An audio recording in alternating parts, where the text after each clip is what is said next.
하나님의 말씀은 갈라디아서 5장 16절부터 26절까지 말씀입니다. 봉독하겠습니다. 내가 이르노니 너희는 성령을 쫓아 행하라. 그리하면 육체의 욕심을 이루지 아니하리라.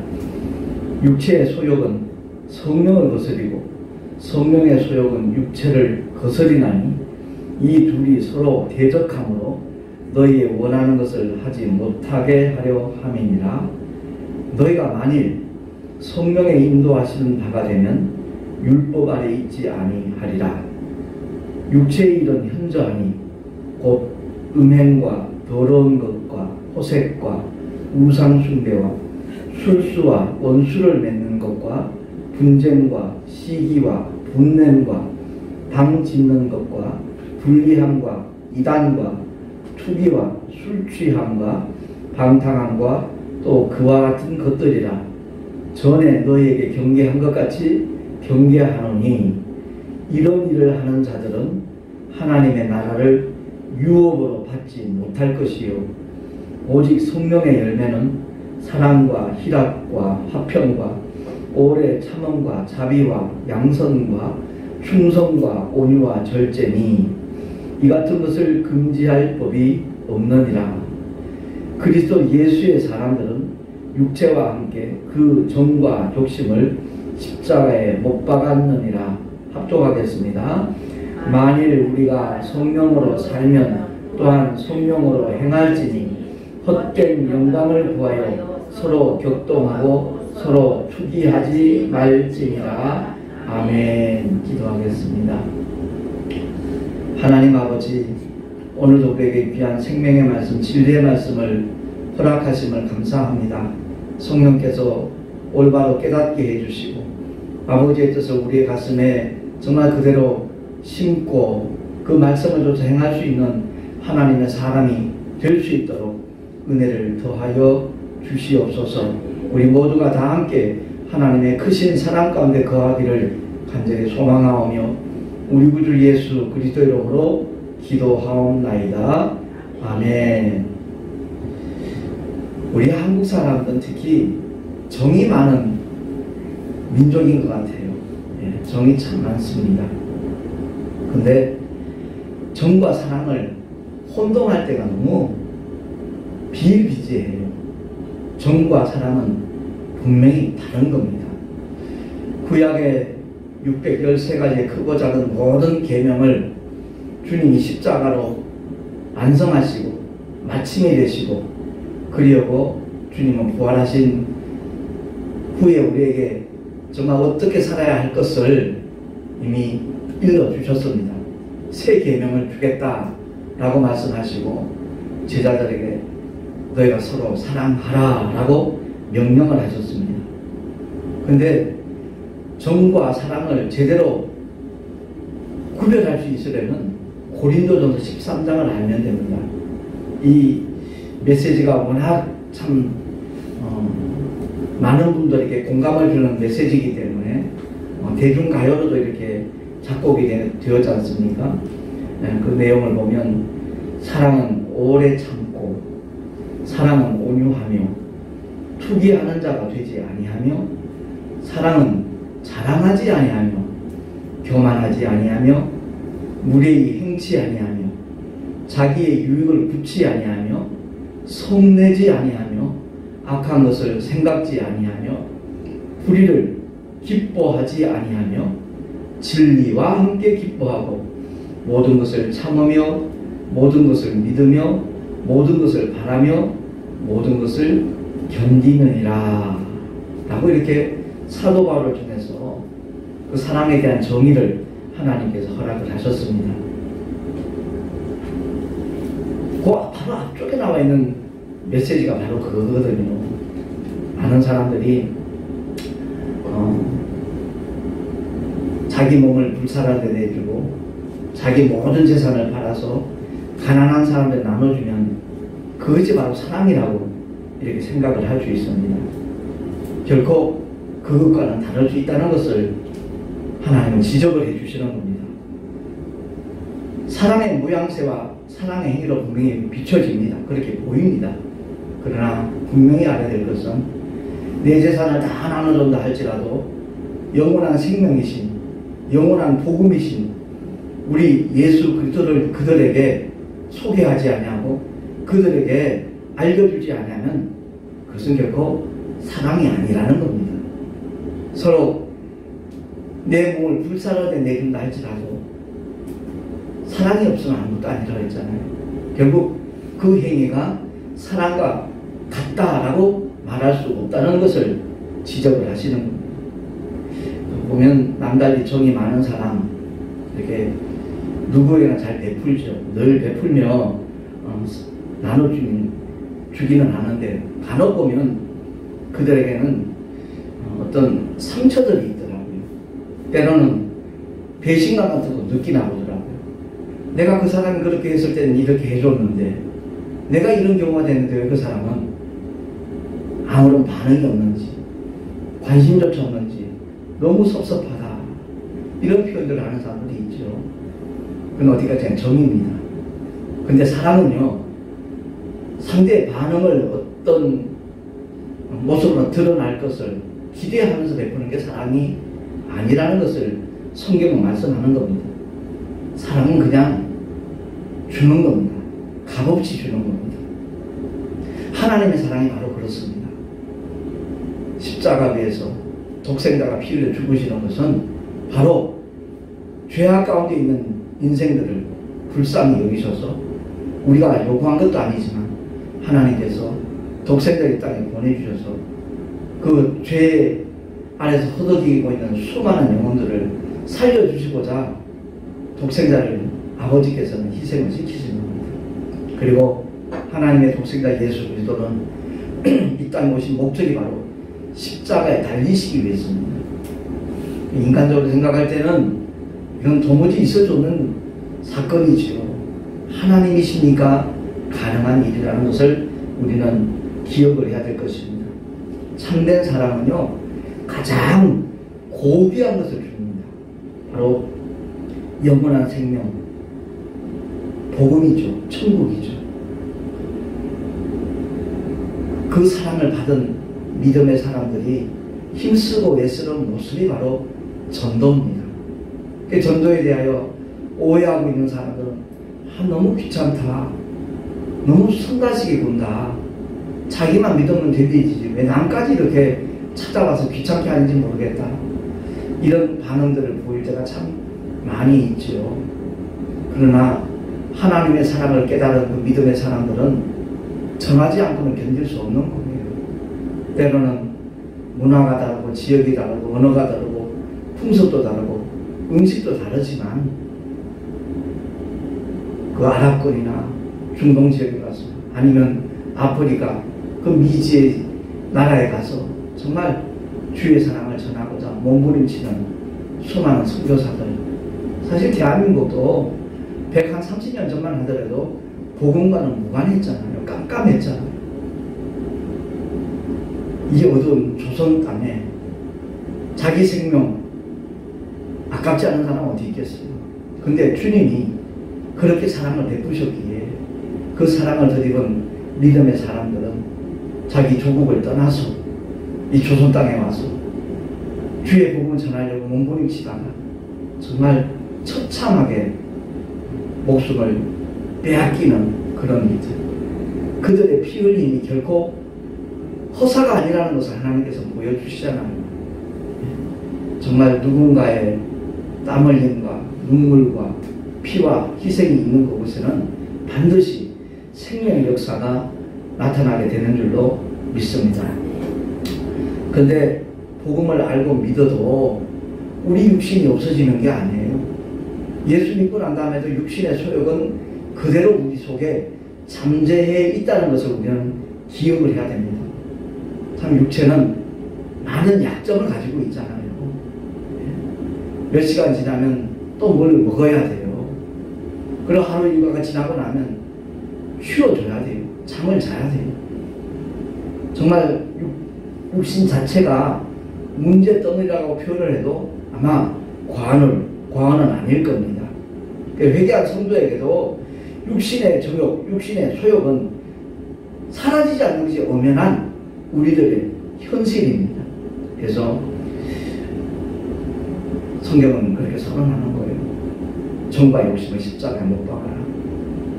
그리스도 예수의 사람들은 정과 욕심을 그 육체 안에 십자가에 못 박은 자다. 그렇다고 해서 실제로 우리 육체를 십자가에 이렇게 눕혀놓고 못을 박으는 그런 의미가 아니잖아요. 옛사람을 못 박으라는 거죠. 육신에 속한 그 모든 것들을 그리스도 예수와 함께 십자가에 못 박지 아니하면 그 사람은 참된 그리스도인이라고 말할 수 없다라고 성경은 우리에게 일깨워주고 있는 겁니다. 사실 믿음의 조상 아브라함의 여정을 우리가 살펴보면 하나님께서 분명히 말씀하셨잖아요. 본토 친척 아비 집을 떠나라 그랬어요. 아브라함과 사라만 떠났어야 돼요. 근데 그는 조카 롯을 대동하잖아요. 조카 롯이 함께 따라가는 바람에 겪지 않아도 늘 난관에 부딪히게 되고 어려움을 겪을 때도 있었다는 것을 우리가 창세기를 잘 읽어보면 누구나 다 아마 동의가 될 겁니다. 그렇습니다. 육신의 정 때문에 주님의 몸인 교회를 일평생 헌신하고 목회했던 목사님들이 자기 아들에게 이렇게 세습하는 일들도 발생하고 있는 거고요. 어떤 의미에서는 그 아들이 그 교회의 정황을 제일 잘 알고 또 아버지의 그 목회에 이어서 일할 수 있는 적임자라고 볼 수도 있어요. 그럴 경우는 무리가 되지 않을 겁니다. 그리고 오늘날 한국교회 세습 문제 이렇게 대주시키는 문제를 가만히 살펴보면 대형교회, 중대형교회에 대해서 그렇게 지탄하고 손가락질하고 비난하는 것이죠. 자그마한 개척교회 그 아들이 물려받아서 목회한다고 해서 욕하는 사람 아무도 없어요. 이건 영적인 문제예요. 어둠의 세력들이 방해하는 것이고 잘 알다시피 그 분당 만나교회 같은 경우에는 김우영 목사님이 개척을 해서 그 큰 교회를 이루셨어요. 그 아들 목사님은 영국으로 떠났어요. 세습에 휘말리지 않으려고. 그런데 중직들이 다회를 열어가지고 확대시켜서 이제 재직계 말고 공동회의를 통해가지고 그 목사님을 우리 담임 목사님 모시자 결의를 해서 결국 영국에 가 있던 목사님이 지금 오셔서 심을 하는데 그분의 인품이 모든 사람 볼 때마다 느끼잖아요. 참 대단하신 분이다. 김우영 목사님 못지않다 그렇게 여기잖아요. 그런 경우를 제외하고는 바로 정 때문에 욕심 때문에 그런 일들이 이제 발생하고 있다 보니까 복음의 통로가 돼야 되는데 복음의 걸림돌이 되고 막힘이 되고 있는 것을 우리는 정말 부인할 수 없는 겁니다. 게다가 일평생 복음을 위해서 교회 문병교회를 헌신하신 분들이 은퇴하실 때 그 은퇴 자금, 노후 자금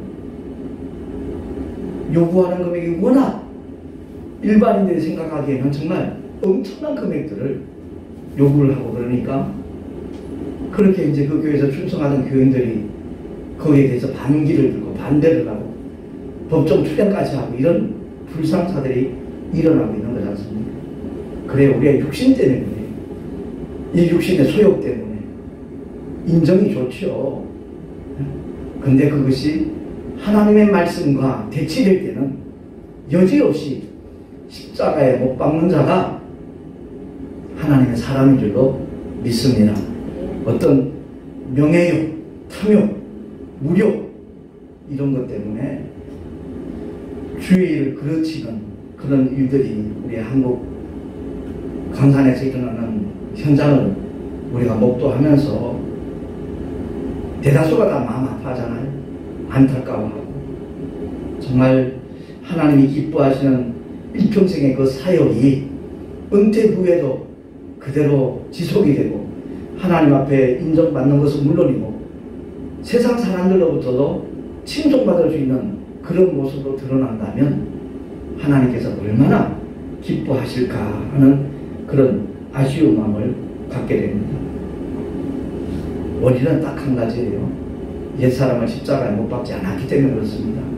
저도 25년간 그렇게 목회를 했어요. 근데 그리스도와 연합한 새 사람이 아니고서는 오직 성령을 조차 행할 수 없다는 것을 깨달았습니다. 은사가 나타나고 능력이 나타나면 성령 충만인 줄 알았어요. 그것이 아니라 정말 주님의 마음이 그대로 내게 부음받아지고 내 생각, 내 목표, 내 느낌이 아니라 나의 판단이 아니라 성령께서 깨닫게 하시는 대로 감동 주시는 대로 순종해 나가니까 우리 송내열방교회가 정말 보기에는 규모도 작고 초라해 보일지 모르지만 저는 어느 목사님보다 행복한 삶을 지금 영위하고 있거든요. 택시 전도를 하면서도 정말 순간순간 하나님께서 이렇게 인도를 하시는구나 하는 것을 깨닫고 느끼고 경험할 때가 너무너무 많습니다. 우리 믿음의 사람들 속으면 안 돼요. 마귀는 속이는 자고요. 불신자들은 속는 사람들입니다.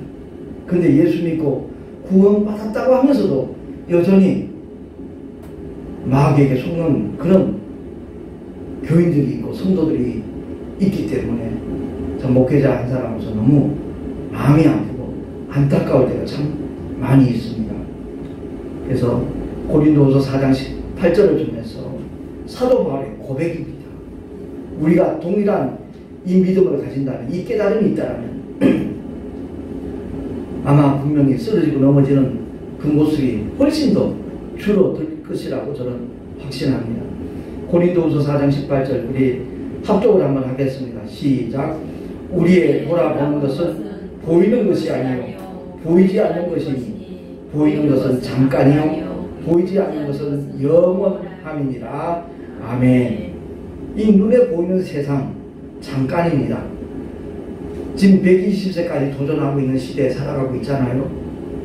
갈수록 살기 편하고 좋은 세상이 될지 모르지만 그 세상은 사라지고 말 것입니다. 언젠가는 영원히 결별하는 순간이 올 것입니다. 그것이 끝이라면 얼마나 다행이겠습니까? 그런데 그 이후에 한 번 죽는 것은 사람에게 정하신 것이고 그 이후에는 심판이 있다 이 말씀입니다. 하나님의 아들이 이 땅에 오신 목적은 심판하기 위함이 아니라는 거죠. 대신 주님이 흉을 받으시고 우리의 죄와 허물을 십자가에서 물과 피를 쏟으심으로 다 사하셔서 그 심판과 무관하도록 하나님께서 우리에게 베푸시는 놀라운 은혜의 나라에 들어갈 수 있도록 하시기 위해서 하나님의 독생자는 이 땅에 오셨고 십자가의 피 흘려 죽으심으로 끝났다라면 그것은 결코 우리에게 복음이 안 될 겁니다. 사흘 만에 사망 권세를 깨뜨리시고 영원한 하나님의 나라를 우리에게 약속하셨기에 때로는 신앙생활하는 게 힘들고 고생스럽고 어려울 때 있잖아요. 더더구나 개척교회나 작은 교회 섬기는 성도들의 고충 적지 않지요. 그러나 그것이 전부가 아니라는 겁니다. 그 모든 수고에 대하여, 그 모든 희생에 대하여, 그 모든 헌신과 충성에 대하여 우리 하나님은 보상하시는 하나님, 우리가 상상 못할 아름다운 것으로 예비하시는 우리 하나님이시라는 것을 기억을 하고 그 주님만 바라보십시다. 천국을 소망하는 저와 여러분 되시기를 예수 이름으로 축원합니다. 그리고 첫 아담이 실패했을 때 선악과 때문에 실패한 거잖아요. 물론 아담은 그런 의도를 가지고 선악과를 먹은 것이 아니지만 하와의 마음속에는 옛뱀이 가져다주는 생각, 유혹, 거기에 넘어가서 발생한 사건이거든요. 똑같은 패턴으로 원수마귀는 지금도 괴계를 부리고 있습니다. 믿는 사람들을 미혹하고 있고 유혹하고 있는 겁니다. 그래서 요한일서 2장 15절에서 17절 말씀, 이 말씀을 정말 우리 가슴비에 이렇게 새기고서 끊임없이 이 말씀을 정말 묵상하고 반복해서 이렇게 그 말씀으로 무장한다면 똑같은 잘못을 계속해서 반복하지는 않을 수 있다는 겁니다. 한 번 더 봉독하겠습니다. 합독해요. 시작. 이 세상이나 세상에 있는 것들을 사랑치 말라. 누구든지 세상을 사랑하면 아버지의 사랑이 그 속에 있지 아니하니 이는 세상에 있는 모든 것이 육신의 정욕과 안목의 정욕과 이생의 자랑이 다 세상으로 쫓아온 것이라. 이 세상도 그 정욕도 지나가되 하나님의 뜻을 행하는 이는 영원히 거하느니라. 아멘. 그렇습니다. 선악과를 봤을 때 먹음직스러웠어요. 그게 육신의 정욕입니다. 보암직했어요. 그게 바로 안목의 정욕입니다. 그리고 지혜롭게 할 만큼 탐스럽게 느껴졌어요. 남보다 똑똑하면 우쭐하잖아요. 1등하면 의시되잖아요. 바로 이생의 자랑입니다. 그런 패턴으로 동일하게 원수마귀는 구원받은 성도들까지 유혹하고 있다는 것을 우리가 기억을 하고요. 정말 이 세상에 속한 것 아름다운 거 많이 있죠. 그걸 사랑하는 자가 되어서는 결코 안 된다는 것을 명심을 하고 보다 더 적극적인 우리 믿음의 자세는 어떤 것인가? 갈라디아서 5장 16절 그 말씀입니다. 한 번 더 힘차게 우리 합독을 하겠습니다. 시작. 성령을 좇아 행하라. 그리하면 육체의 욕심을 이루지 아니하리라. 아멘. 그렇습니다. 육신의 소욕과 성령의 소욕은 이렇게 배치된다는 거죠. 그래서 성령 충만을 받으면 내 육신의 그 모든 소욕들이 제어가 되는 거예요. 오직 그분의 뜻만이 부각이 되는 겁니다. 분명한 것은 육체의 일은 현저하다는 거죠. 믿는 자나 믿지 않는 자나 이 속성은 늘 우리에게 머물러 있다는 것을 기억을 해야 되는 겁니다. 19절 이하에 그 말씀이 나오거든요. 곧 음행과 더러운 것과 호색과 우상 숭배와 술수와 원수를 맺는 것과 분쟁과 시기와 분냄과 당 짓는 것과 불리함과 이단과 투기와 술취함과 방탕함과 또 그와 같은 것들이라. 전에 너에게 경계하는 같이 경계하노니 이런 일을 하는 자들은 하나님의 나라를 유업으로 받지 못할 것이다 라고 단언하고 있는 겁니다. 예수 믿는 이유가 구원받기 위함이잖아요. 영생을 얻기 위함이잖아요. 이미 영생을 주셨어요. 천국도 보장하셨어요. 그런데 그 믿음을 지키지 못할 경우 놓쳐버리는 거예요. 상실하는 거예요. 어느 누구도 주님 품에 돌아온 영혼을 빼앗아갈 자가 없어요. 그러나 스스로 버리고 가는 가룟 유다 같은 사람은 하나님께서 그냥 방임하셔요. 차라리 나지 않았으면 좋을 뻔한 인생이라고 말씀하는 거예요. 그렇습니다. 우리 이미 이 세상에 태어났습니다. 그리고 누군가를 통해서 복음을 들었습니다. 그 복음을 받아들였습니다. 예수 믿고 구원받은 하나님의 자녀가 되는 권세까지 얻은 사람들입니다. 이보다 더 큰 복은 없다는 것을 기억을 하고 이 복을 받은 자로서 어떻게 살아가야 될 것인가? 내 생각, 내 느낌, 내 판단, 내 목표, 내 욕심이 아니라 정말 성령께 삶을 맡기면서 주님이 이끄시는 대로, 인도하시는 대로 순종하며 나아가기만 한다면 우리의 삶의 자리에는 어느새인가 이런 열매들이 보여질 거라는 거죠. 사랑과 희락과 화평과 오래 참음과 자비와 양선과 충성과 온유와 절제, 성령의 열매예요. 어느 누구도 금지할 법이 없다는 거죠. 그래서 정말 우리 모두가 꼭 기억해야 될 것은 이 인정이 이렇게 앞서려고 할 때 과연 이게 하나님의 뜻과 일치하는가 먼저 분별해야 되고요. 그렇지 아니할 때는 가차없이 그것을 차단하고 그런 생각을, 그런 정을 십자가에 못 박는 지혜로운 믿음의 사람들이 되시기를 예수 이름으로 축원합니다. 그런 사람들을 하나님은 기뻐하시고 어디를 가든지 무엇을 하든지 주님은 함께 하실 뿐만 아니라 그 삶을 책임져 주시고 언제나 생명과 승리의 길로만 이끌어 주실 줄로 믿습니다. 우리 다시 한번 25절 26절 합독하고 오늘 설교를 마치도록 하겠습니다. 시작. 만일 우리가 성령으로 살면 또한 성령으로 행할지니 헛된 영광을 구하여 서로 격동하고 서로 투기하지 말지니라. 아멘. 제가 늘 강조하는 내용 중에 하나가 우리 대한민국 땅에서 목회 성공이라는 단어가 없어져서 참 좋겠다. 예.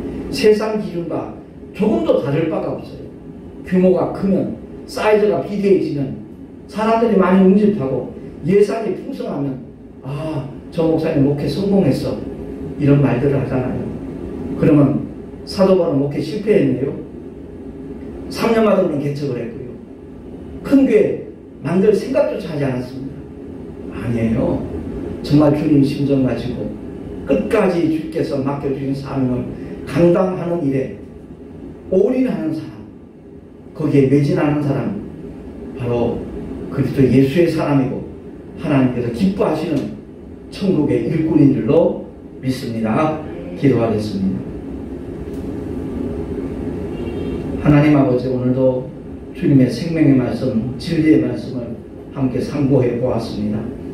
성령께서 우리에게 깨닫게 하시는 대로 우리 모두가 결단하게 하시고 그대로 순종하며 나아갈 때 하나님의 영광은 분명히 우리를 통하여 드러나게 될 줄로 믿습니다.